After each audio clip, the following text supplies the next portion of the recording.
नमस्कार साथियों, कहानी की रात यूट्यूब चैनल में आपका स्वागत है। कहानी में आज सुनिए तीसरी पुतली चंद्रकला ने राजा भोज को क्या कथा सुनाई। उधर तीसरे दिन जब राजा भोज सिंहासन पर बैठने को हुए तो चंद्रकला नाम की तीसरी पुतली ने उसे रोक कर कहा, हे राजन, यह क्या करते हो? पहले विक्रमादित्य जैसे काम करो, तब सिंहासन पर बैठना। राजा ने पूछा, विक्रमादित्य ने कैसे काम किए थे? तो पुतली बोली, लो सुनो। तीसरी पुतली चंद्रकला ने जो कथा सुनाई वह इस प्रकार है।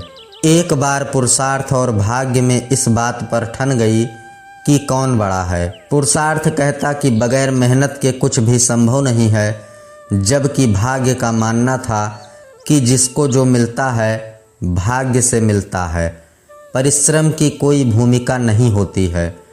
उनके विवाद ने ऐसा उग्र रूप ग्रहण कर लिया कि दोनों को देवराज इंद्र के पास जाना पड़ा। झगड़ा बहुत ही पेचीदा था, इसलिए इंद्र भी चकरा गए। पुरुषार्थ को वे नहीं मानते जिन्हें भाग्य से ही सब कुछ प्राप्त हो चुका था। दूसरी तरफ अगर भाग्य को बड़ा बताते तो पुरुषार्थ उनका उदाहरण प्रस्तुत करता जिन्होंने मेहनत से सब कुछ अर्जित किया था। इंद्र असमंजस में पड़ गए और किसी निष्कर्ष पर नहीं पहुँचे। काफ़ी सोचने के बाद उन्हें विक्रमादित्य की याद आई। उन्हें लगा सारे विश्व में इस झगड़े का समाधान सिर्फ वही कर सकते हैं। उन्होंने पुरुषार्थ और भाग्य को विक्रमादित्य के पास जाने के लिए कहा। पुरुषार्थ और भाग्य मानव वेश में विक्रमादित्य के पास चल पड़े। विक्रमादित्य को भी झगड़े का तुरंत कोई समाधान नहीं सूझा। उन्होंने दोनों से 6 महीने बाद आने को कहा। जब वे चले गए तो विक्रमादित्य ने काफ़ी सोचा। समाधान के लिए वे सामान्य जनता के बीच वेश बदल कर घूमने लगे। काफ़ी घूमने के बाद भी जब कोई संतोषजनक हल नहीं खोज पाए तो दूसरे राज्यों में भी घूमने का निर्णय किया। काफ़ी भटकने के बाद भी जब कोई समाधान नहीं निकला तो उन्होंने एक व्यापारी के यहाँ नौकरी कर ली। व्यापारी ने उन्हें नौकरी उनके यह कहने पर दी कि जो काम दूसरे नहीं कर सकते हैं वह कर देंगे। कुछ दिनों बाद वह व्यापारी जहाज पर अपना माल लाद कर दूसरे देशों में व्यापार करने के लिए समुद्री रास्ते से चल पड़ा। अन्य नौकरों के अलावा उसके साथ विक्रमादित्य भी थे। जहाज कुछ ही दूर गया होगा कि भयानक तूफान आ गया। जहाज पर सवार लोगों में भय और हताशा की लहर दौड़ गई। किसी तरह जहाज एक टापू के पास आया और वहां लंगर डाल दिया गया। जब तूफान समाप्त हुआ तो लंगर उठाया जाने लगा, मगर लंगर किसी के उठाए ना उठा।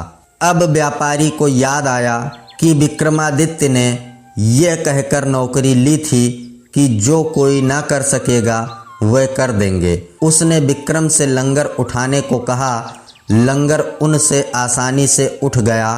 लंगर उठते ही जहाज तेज गति से बढ़ गया, लेकिन टापू पर विक्रमादित्य छूट गए। उनकी समझ में नहीं आया क्या किया जाए। द्वीप पर घूमने फिरने चल पड़े।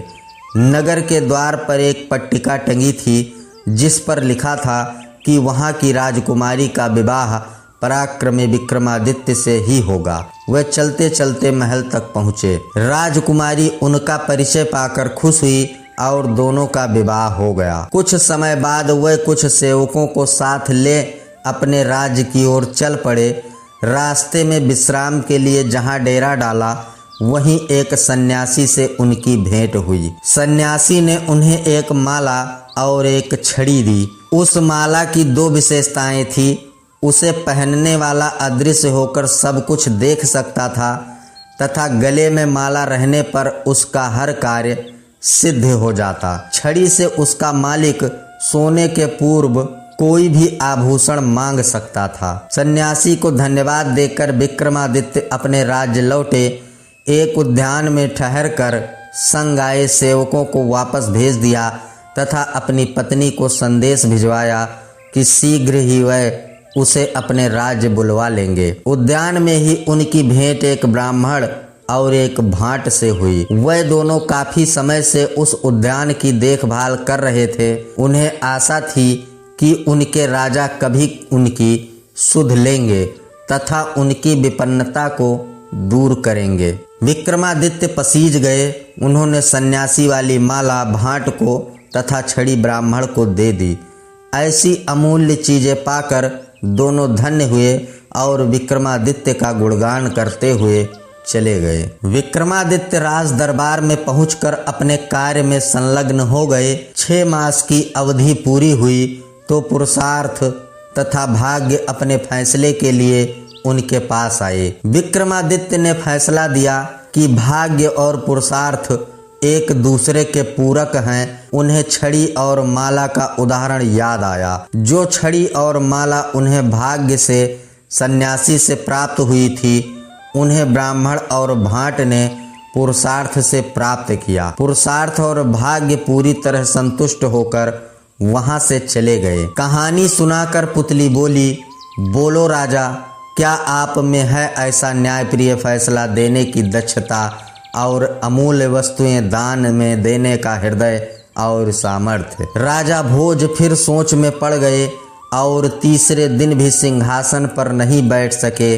तो साथियों, आप लोग सुन रहे थे सिंहासन बत्तीसी की तीसरी पुतली चंद्रकला की कहानी। आशा करते हैं आपको यह कहानी पसंद आई होगी। कहानी का अगला भाग यानी कि चौथी पुतली कामकंदला की कहानी सुनने के लिए आप हमारे चैनल कहानी की रात को सब्सक्राइब करना ना भूलें। जल्द मिलते हैं, तब तक के लिए नमस्कार, धन्यवाद।